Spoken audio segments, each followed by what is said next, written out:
So we are keeping an eye on a pretty active radar this morning. And by we, I mean meteorologist Ted Payton. We as in Ted. Yeah. Ted, you guys have been tracking this for days, Yeah. which I guess is good. With the technology, you can kind of see its behavior pattern. Yeah, with these kind of systems, it's great to have that lead time where, unfortunately, if you think back to December where we had that tornado outbreak, which happened overnight, wasn't much warning for some folks, and unfortunately had a deadly result. With this, luckily for the most part, we're able to let people know of the threat before it arrives. And that saves lives. Absolutely, and this is one of those times, and today's one of those days where just maybe check the pinpoint weather app before heading out for your evening commute. If you have any loose patio furniture, lawn furniture, secure that. You don't want it flying around your neighborhood. And I know it's going to be a wet one, so grab the umbrellas and the raincoats. The garbage cans always seem to float away a little bit. And also the drains on your street, if you've got some debris or you know, whatever down there, you may want to pick that up. Because of spring, we've started seeing some of the budding in the trees, but I've noticed some of the little pesky leaves that are coming out. Maybe that's in your gutter. You don't want that to clog things up. Also, a good reminder to clean those gutters out at a time like this. This is a look at New Orleans, where they did get the brunt of some of this yesterday. Last I looked, I think there were 5 tornado warnings issued yesterday. Not saying that that's how many tornadoes there were. Those are the amount of reports that were received.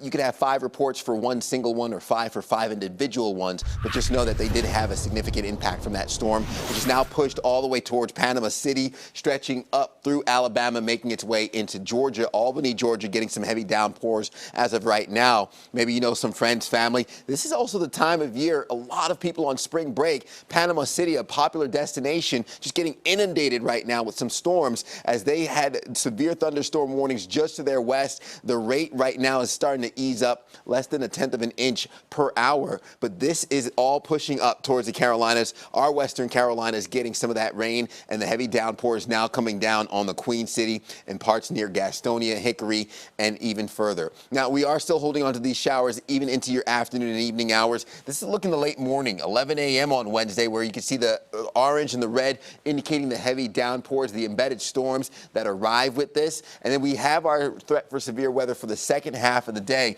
This is Wednesday, 5 p.m., where you can still see a good amount of those storms and showers embedded before it tapers off by 11 p.m., pushing off to areas east and even further. Now, this is what we're looking at in terms of how the early rain might help us out, because it limits the amount of instability that develops until the afternoon. A lot of the wet weather is going to start pushing to our east and south by then. So you're looking at 8 p.m. where we still have some of the significant instability over towards the north of I-85 and I-40, towards our mountain counties, even stretching down back towards Columbia and Greenville, South Carolina. That again pushes east into the overnight hours, which hopefully pushes the threat out of our region as well. Again, we don't want anyone to fall under that threat of severe weather, but we have that slight risk for all the counties and the cities highlighted in that yellow, including about 30 million people. Our green indicating the marginal risk, which is on the lower threshold, the bottom 2 thresholds for your severe risk, other than the run-of-the-mill thunderstorms that we tend to get during the spring.